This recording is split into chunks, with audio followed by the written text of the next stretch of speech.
Ako ang tagahawak ng idol sa labahin namin. Ayun, oh. Kasi magsasampay na kami.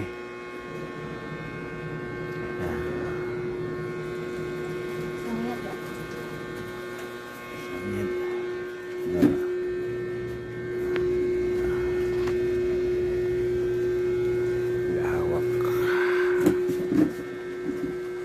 Nakakapagod din maghawak. Dapat may lagayan talaga.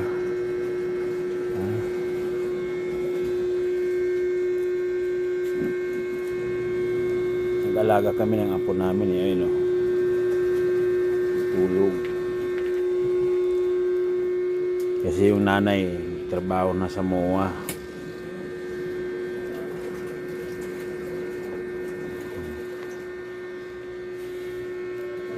Kaya ito, naglalaba kami, bantay. Ganun lang mga idol ang buhay. Thank you for watching. Thank you mga idol.